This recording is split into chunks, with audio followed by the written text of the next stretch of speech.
Bismillahirrahmanirrahim. Assalamualaikum warahmatullahi wabarakatuh. Alhamdulillahi wa kafa, wassalatu wassalamu ala rasulihil mustafa wa ala alihi wa sahbihi wa man iktafa, amma ba'd. Jamaah sekalian, para wali santri, para asatidz rahimani wa rahimakumullah. 30 tahun yang lalu, sekitar tahun 90-an,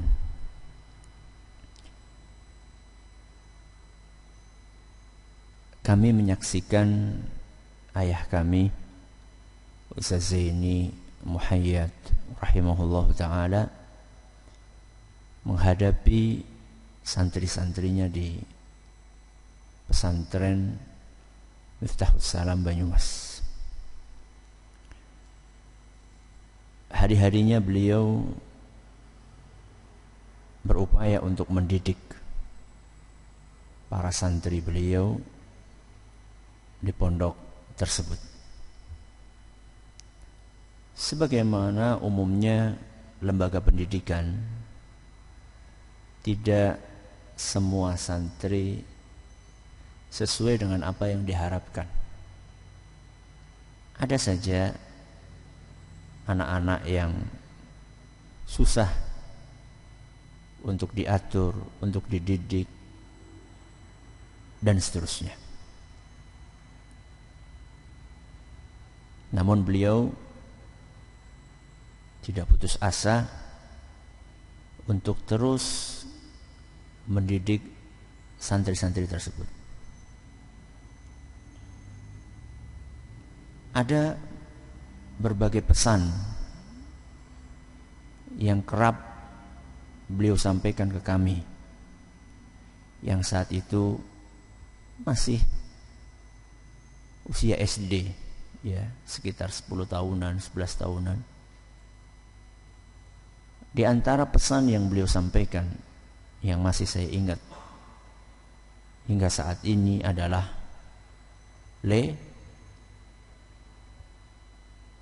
nanti kamu akan hidup di suatu zaman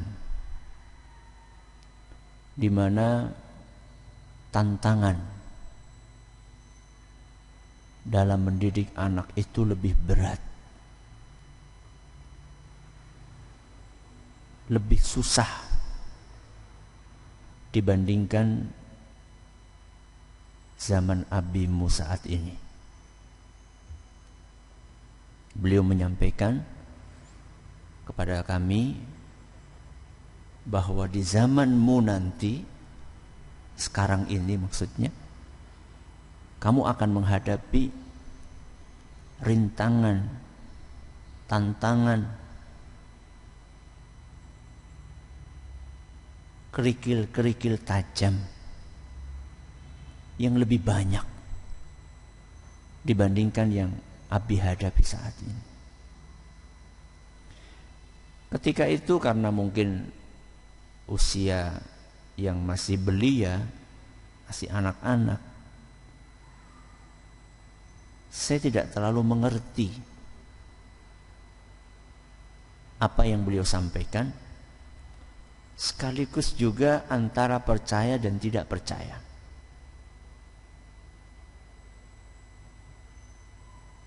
Apalagi kami melihat bahwa rintangan yang beliau hadapi itu sudah luar biasa.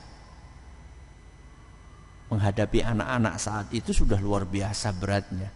Bagaimana seandainya apa yang beliau sampaikan itu betul-betul terjadi, berarti akan lebih susah lagi. Singkat cerita, 30 tahun kemudian kami duduk di sini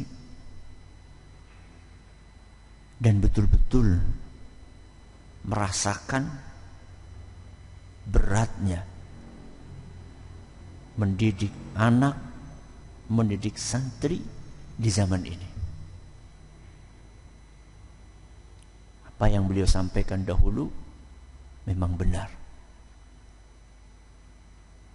bahwa mendidik siswa mendidik anak, mendidik santri di zaman ini lebih berat, lebih susah dibandingkan 30 tahun yang lalu.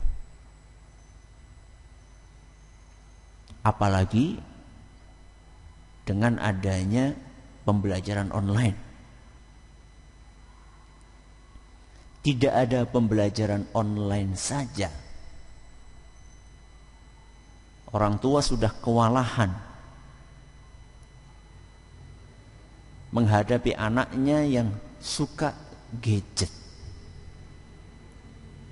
Bagaimana ketika ada pembelajaran online, di mana gadget justru diharuskan untuk dipegang oleh anak. Dan sering kita mendengar keluhan orang tua, dan ini sudah menjadi keluhan rata-rata orang tua, yang menyatakan, kenapa anak saya nggak mau ngapal Quran, kenapa anak saya lebih suka bermain HP dibandingkan menghafal Al-Quran. Dan ungkapan-ungkapan yang senada dengan itu.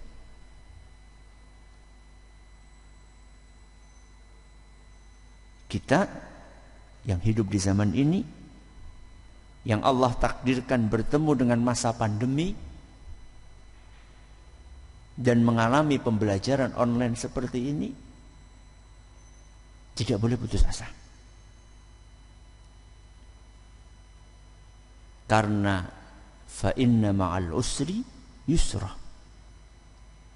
Inna ma'al usri yusra. Bagi yang paham bahasa Arab, di sini Allah Subhanahu wa taala menggunakan redaksi ma'rifah ketika menyebutkan al-yusr, al-usr, dan menggunakan redaksi nakirah ketika menyebutkan kata yusr. Ketika Allah Subhanahu wa taala menyebutkan kesulitan, Allah gunakan ma'rifah. Dan ketika Allah menyebutkan kemudahan, Allah gunakan nakirah. Seakan-akan pesan yang ingin disampaikan adalah, dalam satu kesulitan yang kalian kenali, yang kalian hadapi, kalian akan dikaruniai kemudahan yang begitu banyak.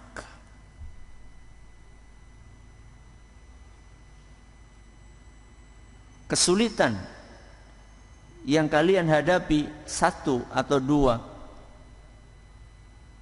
Allah akan gantikan dengan kemudahan yang begitu banyak yang tidak pernah kalian bayangkan sebelumnya. Nakirah. Kalian tidak kenali, kalian tidak bayangkan, Allah akan berikan itu. Ayat ini membangkitkan optimisme kita untuk menghadapi kesulitan-kesulitan di dalam mendidik anak-anak kita. Namun tidak cukup hanya membangkitkan optimisme saja. Kita perlu belajar bagaimana membuat anak ini lebih suka Al-Quran dibandingkan hal-hal yang lain. Dan itu ada ilmunya. Dan ini perlu kita pelajari. Makanya kitab yang kita pilih untuk kita kaji adalah sebuah kitab yang berjudul, atau kutayib yang berjudul Kaifa Nuhabbibu Al-Qur'ana li Abna'ina. Kaifa Nuhabbibu Al-Qur'ana li Abna'ina. Bagaimana kita menjadikan anak kita cinta kepada Al-Quran.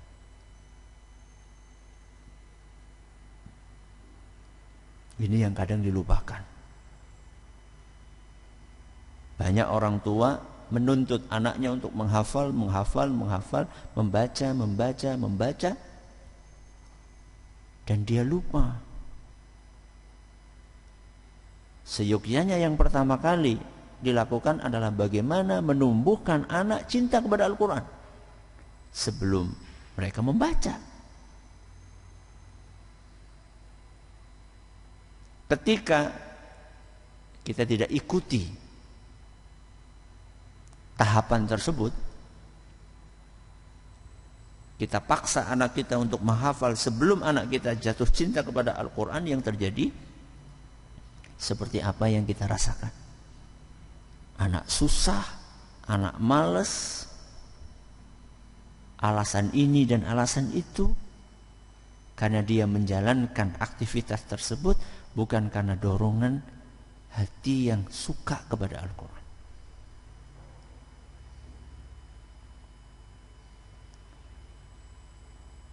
Yang ditulis oleh Dr. Sa'ad Riyad hafizahullah ta'ala, mudah-mudahan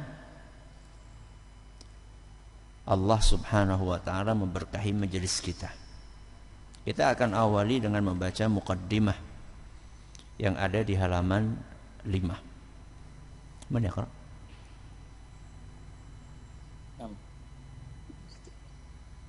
Mana petugasnya? Ya, Kak. Bismillah. Fadhal.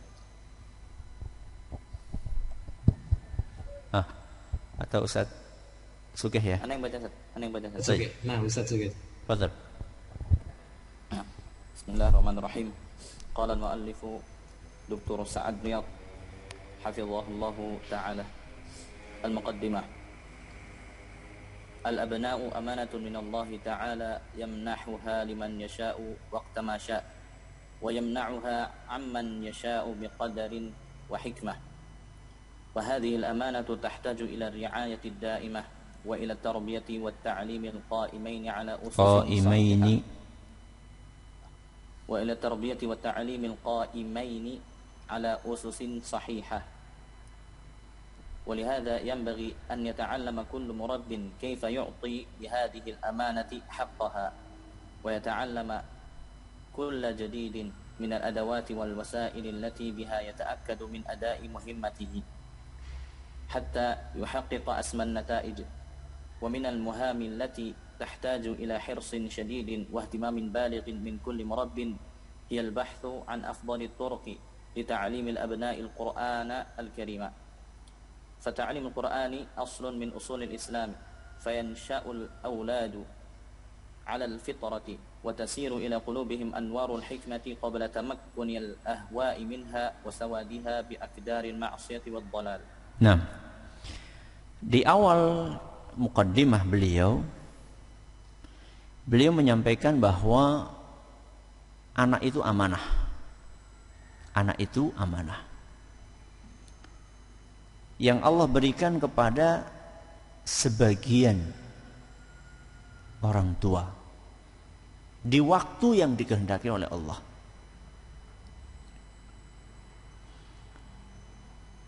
Dan realita memang membuktikan demikian. Tidak setiap orang yang menikah dikarunia anak. Dan tidak setiap orang yang menikah dikaruniai anak dengan segera. Maka di sini dikatakan liman yasha waqta ma sya. Allah karuniakan anak kepada siapa yang dikehendaki sesuai dengan waktu yang dia kehendaki. Ada yang dikarunia anak 1 tahun setelah menikah, ada yang 2 tahun, ada yang 3 tahun, ada yang 10 tahun, ada yang 20 tahun.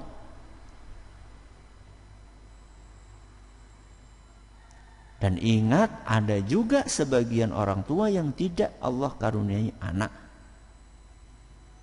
karena hikmah yang dikehendaki olehnya. Maka karena itu adalah amanah, tugas kita yang dikaruniai amanah tersebut adalah berusaha untuk menjaga amanah tadi sebaik-baiknya.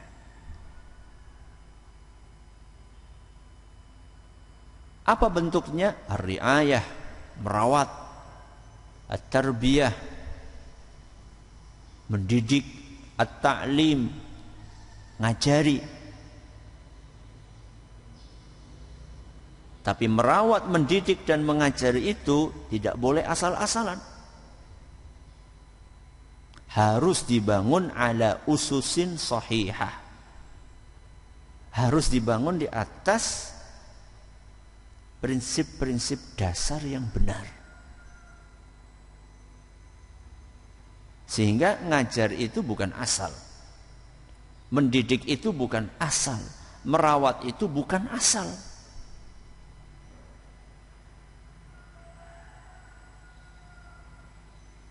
Termasuk ketika kita ingin mengajarkan Al-Quran kepada anak-anak kita. Mengajarkan Al-Quran ada caranya. Sebagaimana mengajarkan matematika, fisika, biologi, kimia, itu ada caranya. Bukan sekedar kita ajarkan, kita paksa, kita minta, bukan.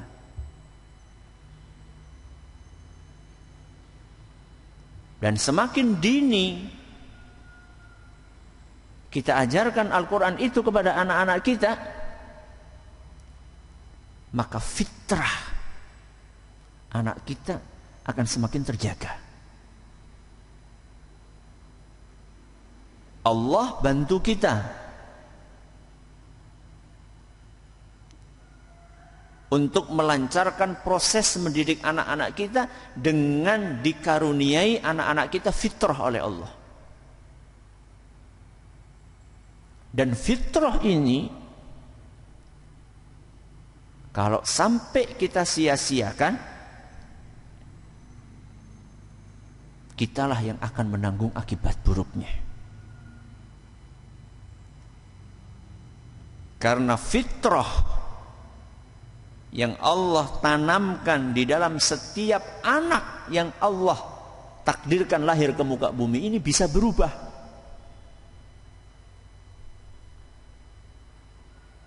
Modal kecenderungan untuk menerima kebaikan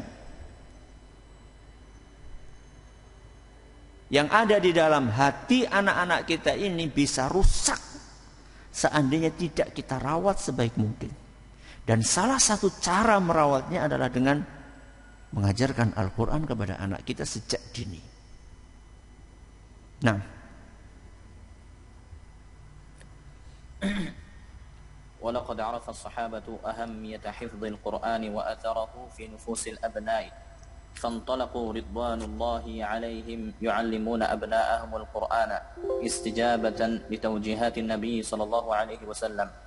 فعن مصعب بن سعد بن أبي وقاص رضي الله عنهما عن أبيه قال قال رسول الله صلى الله عليه وسلم خيركم من تعلم القرآن وعلمه رواه أحمد.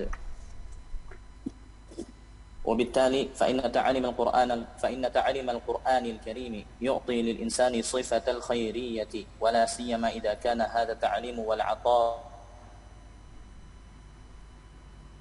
مخصص لمن تعولهم. وفي نفس الوقت عندما يتم التعليم بصورة جيدة تحبب الأبناء لمن تعولهم.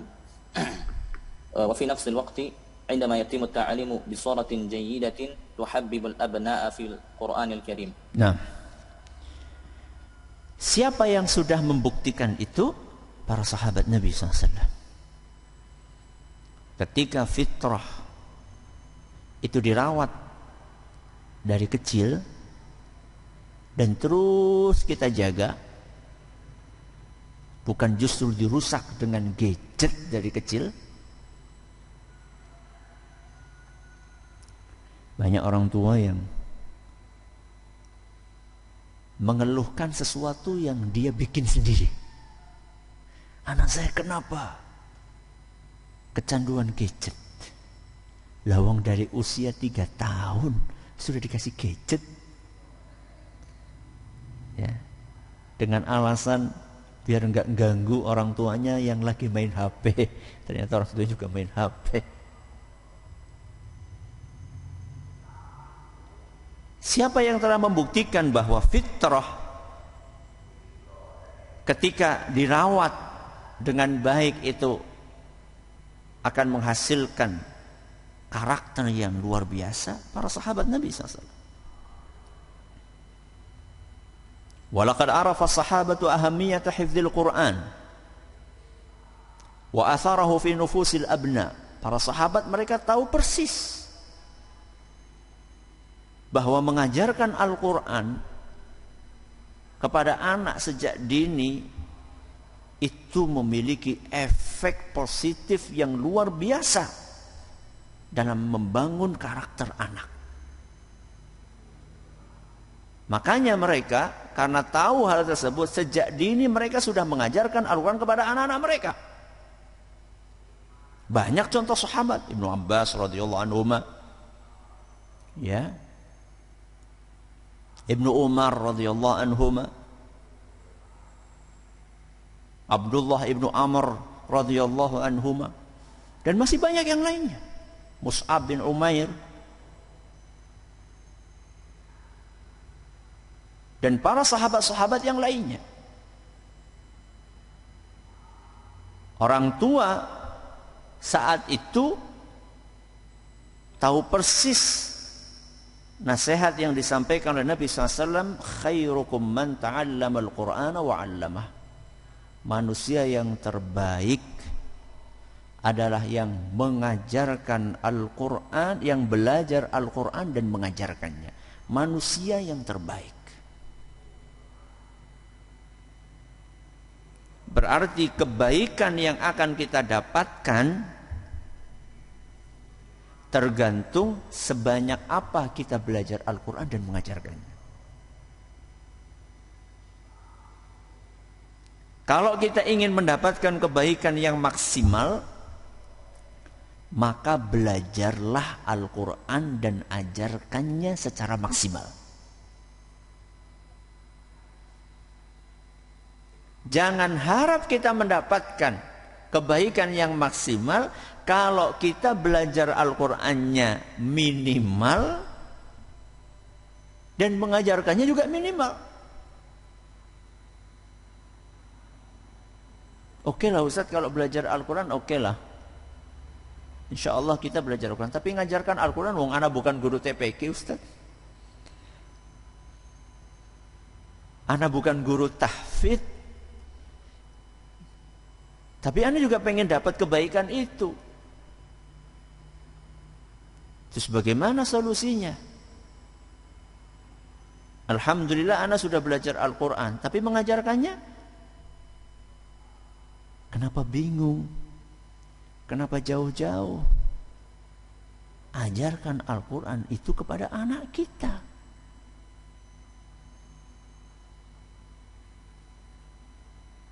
Rubah image, pola pikir yang berkembang bahwa Al-Quran itu cukup diajarkan oleh guru rumah Quran, guru gereja Quran, guru TPQ. Rubah pola pikir seperti itu.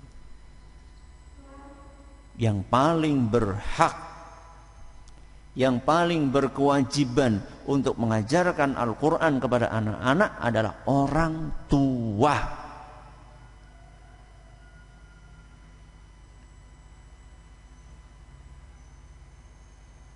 Syekh Abdul Razak Ibnu Abdul Muhsin Al-Badr hafizahullah, beliau pernah menyampaikan nasihat. Seyogianya minimal orang tua itu dialah yang ngajari anaknya baca Al-Fatihah dan suratan pendek minimal.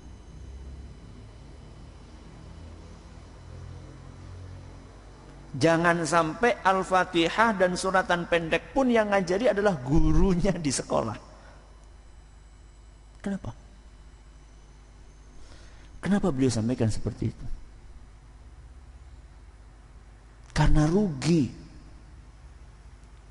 Seandainya yang ngajari suratan-suratan pendek itu adalah guru di sekolah, bukan orang tua, rugi. Sebab yang akan panen pahala bukan Anda, wahai ayah dan ibu. Yang akan panen pahala adalah guru-guru tahfidnya. Al-Fatihah dan suratan-suratan pendek itu yang akan terus dibaca oleh anak-anak kita dalam sholat-sholat dia. Kita lepaskan peluang pahala melimpah itu begitu saja.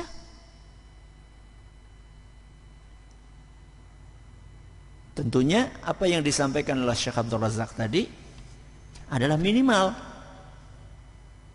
Akan lebih baik lagi tentunya seandainya kitalah yang betul-betul mengajarkan Al-Quran kepada anak kita, bukan hanya suratan pendek, termasuk suratan yang panjang. Syekh Abdul Razak sedang berbicara tentang minimal lah, paling tidak lah. Kalau memang gak sempat ngajari, ya paling tidak suratan-suratan pendek kamu yang ngajari lah.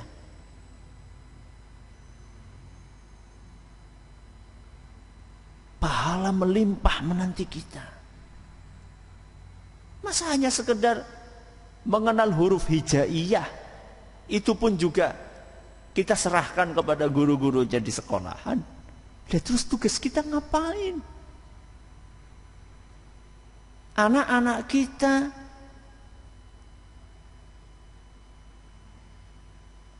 masa hanya sekedar alif ba ta kita nggak kenalkan itu kepada anak kita? Anak kita akan menggunakan ilmu yang kita ajarkan kepada dia, huruf hijaiyah, Al-Fatihah, Al-Ikhlas, Al-Falaq, An-Nas. Jika Allah takdirkan berumur panjang 60 tahun, dia akan baca itu terus. Dan selama itu, kalau kita yang ngajari anak-anak tersebut baca Al-Quran, maka selama itu pula otomatis begitu anak kita sholat, baca Quran, otomatis pahala itu akan melimpah, akan mengalir deras kepada kita.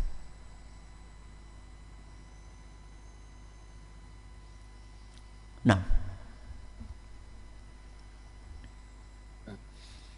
فالتعليم القائم على أسس صحيحة يصل بالأبناء إلى حب القرآن الكريم ويضيف إليهم قدرات في الذاكرة والفهم والإدراك.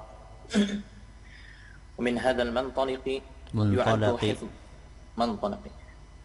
المنطلق يعد حفظ القرآن الكريم من أهم الأعمال وأفضلها لدى الأبناء، ولكن بشرط أن يكون حب الأبناء للقرآن يسبق حفظه، لأن حفظ القرآن من غير حب لا يفيد ولا ينفع. أما حب القرآن مع حفظ ما تيسر منه يضيف للأبناء الكثير من القيم والأخلاق والصفات الجيدة. Nah,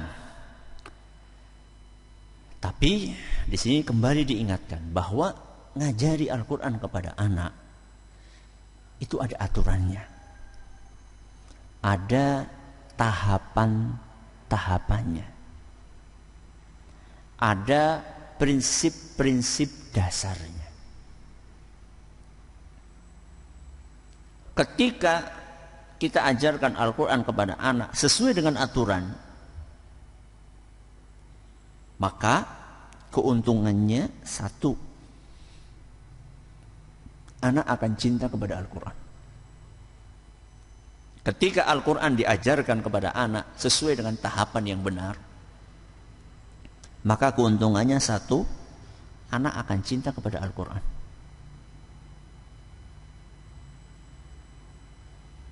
Di sini betul-betul ditekankan bisyarat an yakuna hubbul abna'i lil Qur'ani yasbiqu hifdhahu.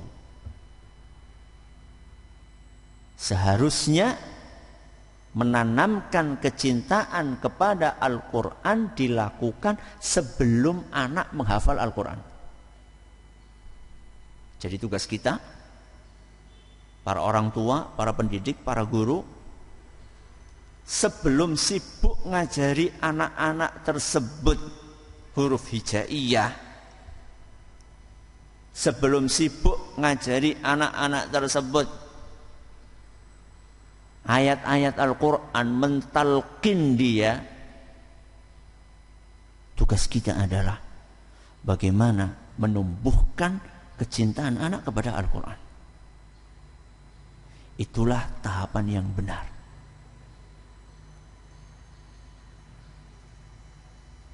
Karena ketika tahapan itu tidak diikuti, yang penting anak ini ngapal tanpa disentuh hatinya agar cinta kepada Al-Quran, efek yang ditimbulkan tidak akan seperti yang kita harapkan. Bahkan bisa jadi anak ini akan tumbuh menjadi anak yang tidak suka kepada Al-Quran. Berapa kali kita mendengar kisah-kisah anak-anak hafidz Quran. Begitu dia sudah hafal Al-Quran 30 juz, keluar dari pesantren, bahkan perilakunya lebih parah dibandingkan anak-anak yang sekolah di sekolah umum. Kok bisa? Kok bisa? Ya tentunya dengan takdir Allah. Tapi kita perlu cari apa sebabnya. Jangan-jangan dahulu dia menghafal Al-Quran karena terpaksa, karena terintimidasi, sehingga dia lakukan aktivitas-aktivitas tersebut, aktivitas membaca, menghafal, murojaah dengan perasaan tertekan.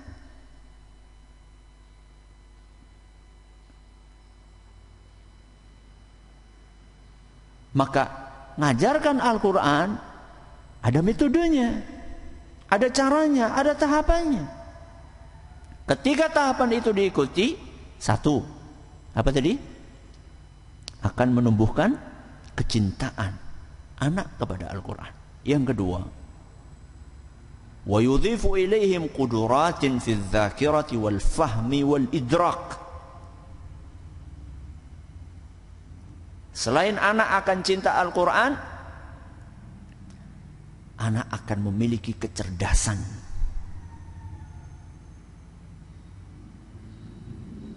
Anak akan memiliki ingatan yang kuat.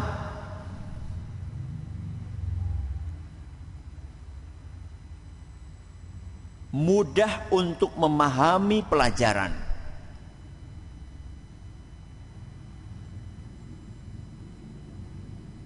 Jadi kemampuan anak untuk menghafal Al-Quran itu nanti akan merembet kepada kemampuan dia untuk menghafal ilmu-ilmu yang lain.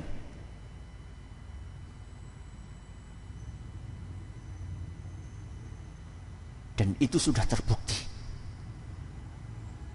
Karena Al-Quran adalah sumber seluruh ilmu.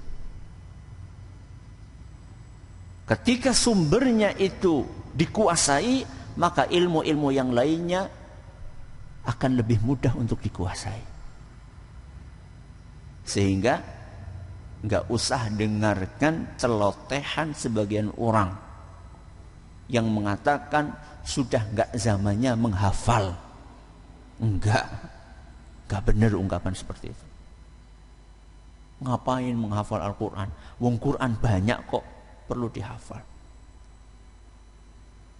Menghafal Al-Quran bukan sekedar menghasilkan pahala, tapi juga membangun kecerdasan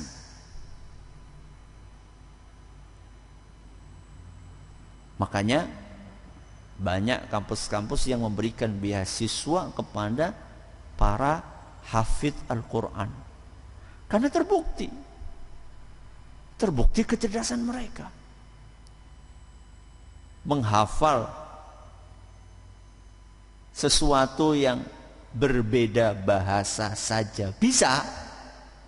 Kan orang Indonesia ngapalin Al-Quran yang berbahasa apa? Arab. Yang berbeda bahasa aja bisa, apalagi ngapalin yang satu bahasa, lebih gampang. Ya. Ini manfaat yang kedua. Manfaat yang ketiga, yudhifu lil abna'il katsir minal qiyami wal akhlaqi was sifatil jayyidah. Akan menumbuhkan sifat, karakter, dan perilaku baik. Jadi ketika Al-Quran itu diajarkan dengan benar, maka bukan hanya anak itu akan hafal, bukan hanya anak itu akan cinta, tapi anak akan memiliki sifat, karakter, perilaku, prinsip-prinsip hidup yang benar.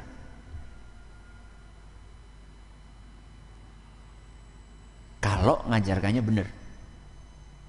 Nah, kalau kasus yang tadi itu sudah hafid malah perilakunya lebih parah dibandingkan yang sekolah di sekolah umum, itu mungkin ya saat belajar atau diajari Al-Quran tidak sesuai dengan metode yang baik. Nah, وفي هذه الأطروحة البحثية سوف يجد كل مرب الإجابة على التساؤلات التالية: ما هي أفضل الوسائل في تحفيظ القرآن الكريم للأبناء؟ ما هي المقدمات والخطوات التي تتبع حتى يحب الأبناء القرآن؟ ما هي المعوقات التي حتى يحب الأبناء القرآن؟ ما هي المعوقات التي تحدث أثناء تعليم الأبناء القرآن وكيف يمكن التغلب عليها؟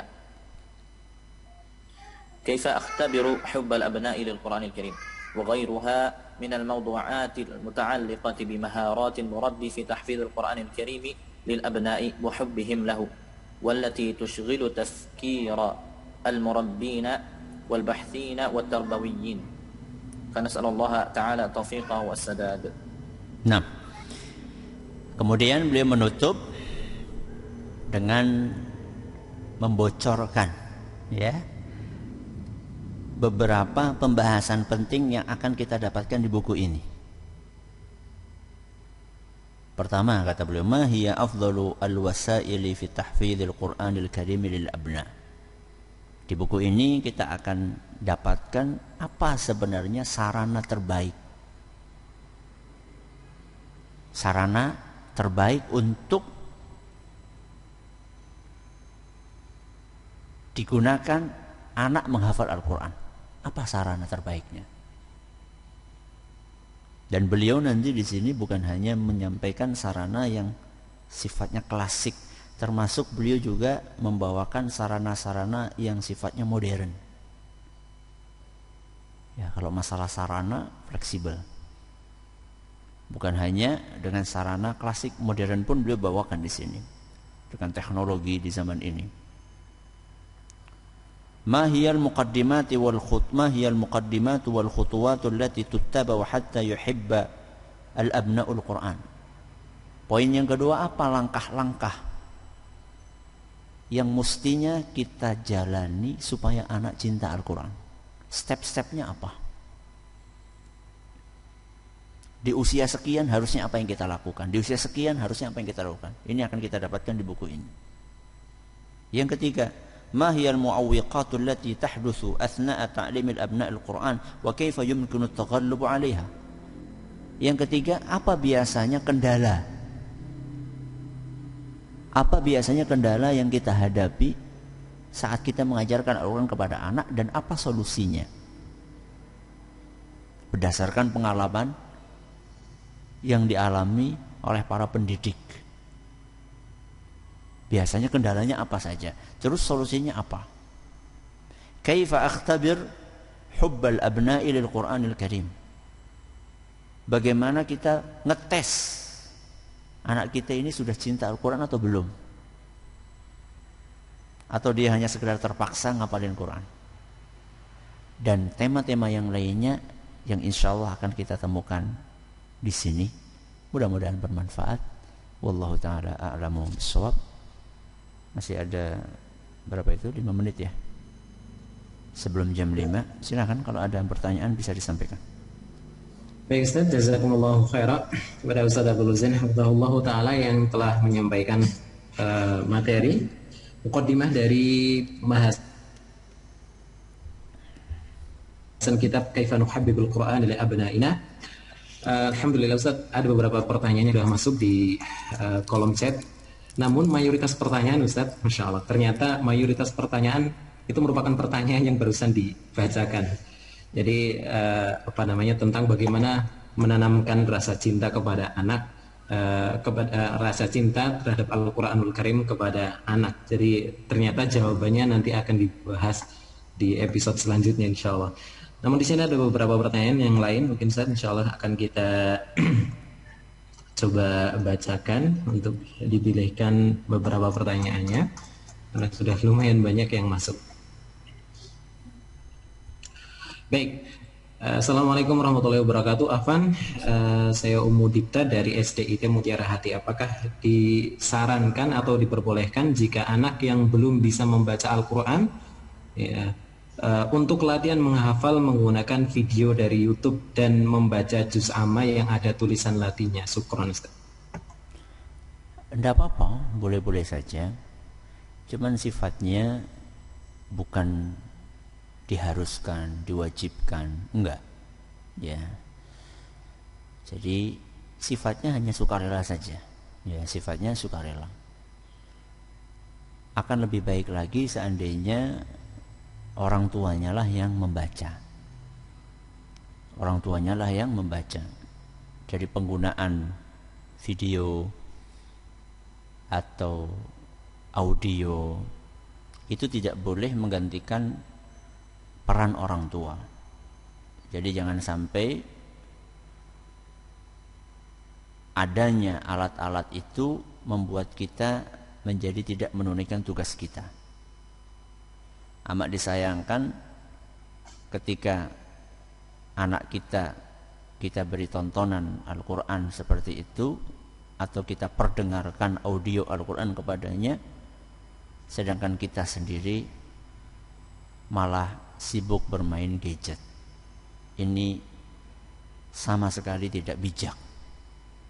Ya. Jadi yang utama dan yang paling penting adalah orang tua. Ya, dia yang membacakan itu kepada anak. Bagaimanapun juga, semenarik apapun audio atau video, dia tidak punya hati. Dia adalah benda mati. Berbeda ketika yang membaca orang tuanya punya hati. Karena dia makhluk hidup. Jelas berbeda antara anak belajar dari benda mati dengan anak belajar dari makhluk hidup yang punya hati dan hatinya tulus. Jelas berbeda. Jadi kalau jawab pertanyaan boleh saja. Tapi tidak boleh menggantikan peran utama orang tua. Nah, baik Ustaz, jazakumullah khairan atas jawabannya. Untuk pertanyaan selanjutnya, Bismillah, Afwan Ustaz mau bertanya, perlu atau tidak ada TV di rumah? Bagaimana pandangan Islam terhadap hal tersebut? Mohon tips dari pengalaman Ustadz, bagaimana mengajari Al-Quran kepada anak yang sudah terlanjur kenal dengan TV. Syukron Ustadz. TV itu kayak alat-alat yang lain, alat-alat teknologi yang lain. Digunakan untuk apa TV itu? Kemudian channel yang ada di TV itu apa? Ya. Seandainya channel yang ada di TV itu adalah channel-channel yang siarannya, tayangannya tidak mendidik, maka jelas tidak banyak manfaatnya, bahkan lebih banyak mudaratnya. Kalau ditanya apakah punya TV di rumah, jawabannya pernah, tapi setelah itu ana matikan. Ya. Ketika anak-anak sudah pada ke pondok, ya ana matikan. Dan sampai saat ini ya nggak pernah nyetel lagi TV tersebut.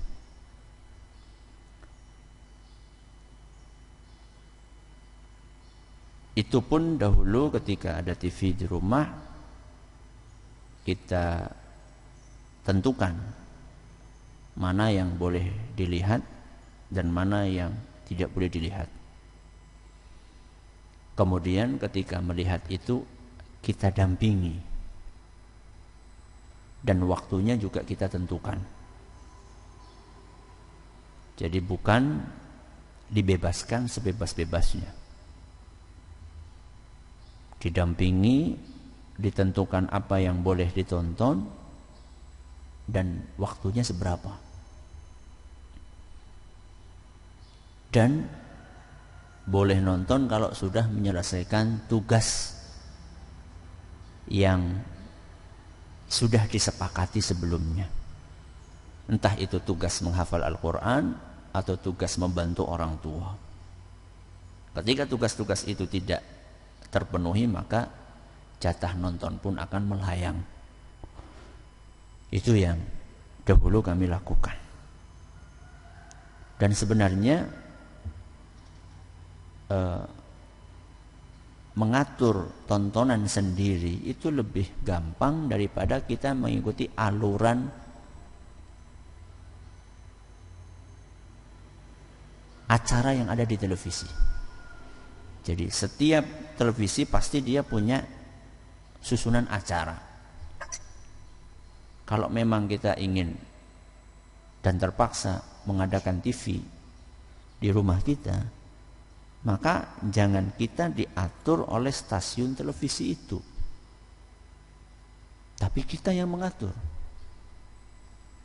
Biasanya stasiun-stasiun televisi itu akan menampilkan acara-acara yang menarik di prime time dia, waktu yang paling banyak penontonnya. Salah satunya ba'da maghrib sampai isya. Rugi sekali. Ba'da maghrib sampai isya anak kita nonton film kartun. Itu rugi sekali. Wah, gimana dong nanti kalau ba'da maghrib sampai isya nggak nonton, nanti akhirnya kelewat dong serialnya. Berarti kita diatur sama stasiun TV itu. Pada maghrib sampai isya itu waktu yang luar biasa untuk baca Al-Quran, untuk makan bersama dengan anak-anak kita. Kok terlewat begitu saja untuk nonton film kartun? Jangan mau kita diatur sama stasiun TV. Jangan mau.